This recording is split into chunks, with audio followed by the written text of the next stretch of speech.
My boyfriend and I were visiting my parents back in Michigan for a few days, and we didn't want to stay with them for, let's just say, obvious reasons.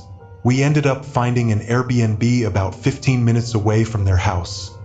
A cute little one-bedroom condo. The inside was completely redone and very modern, so it wasn't the cheapest option.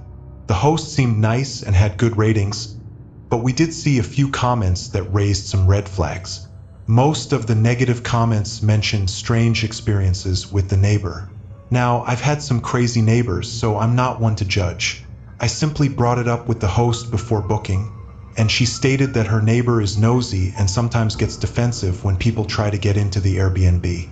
However, she assured us that she would let the neighbor know we were staying and what we looked like, so everything should be fine.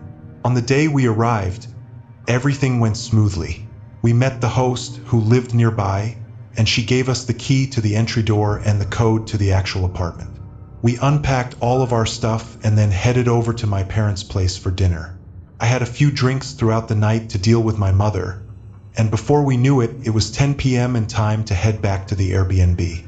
We pulled up to our rental. Each complex had 4 apartments, 2 on the bottom and 2 on the top, and the one we were staying in was on the top left. However, when we pulled up, we could see a small figure standing between some curtains in the window of the apartment on the top right. Instantly, I felt weird. Who just stares out their window like that?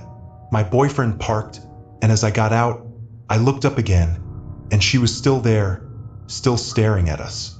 As we both walked towards the entry door, I could make out her features. You know how some people just have that crazy look to them?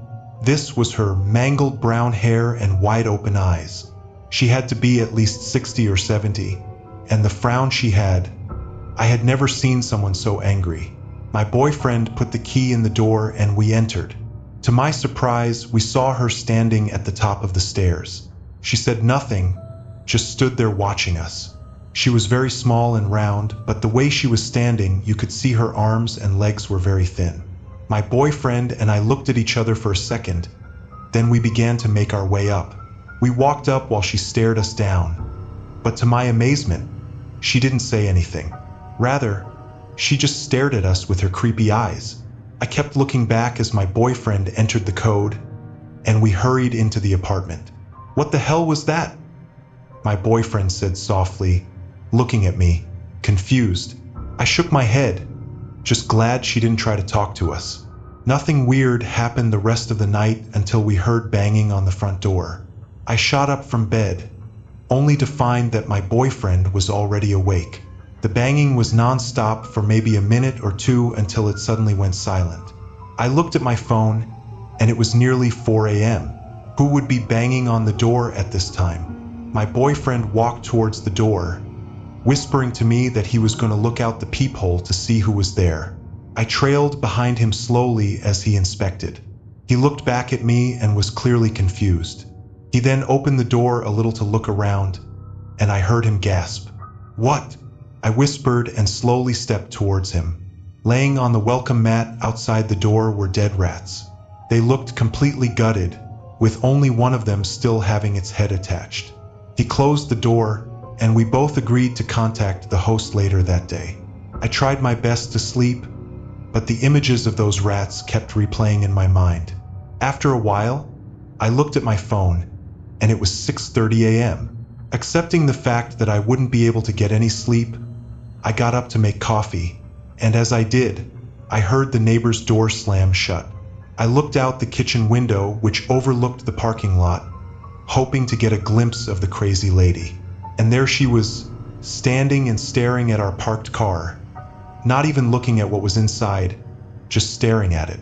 She looked so focused on our car for the longest time, and then she slowly turned her head to look directly at me. I jumped back a little bit and immediately heard her shriek, a horrible, blood-curdling shriek like she was being attacked. My boyfriend ran out of the bedroom, obviously alarmed, and we both looked out the window again. The neighbor was standing there, holding her head, screaming at the driver's side window. She grabbed the top of the car and started banging her head, screaming things like, "They never leave! When will they leave? Why do they keep coming?" I started recording for insurance purposes, and my boyfriend called the police and then the host. By the time the police had shown up, she was laying on the ground next to her car, which had very little damage considering what we had just witnessed. The host profusely apologized and said that this had never happened before, and she refunded our entire trip. We got to see the lady taken away in handcuffs, though it took her a while to comply. We never found out what was wrong with her, but my theory is that something just snapped, and we just happened to be the ones that were there when it happened. But I do know that you should take every review into consideration when booking an Airbnb, every single one.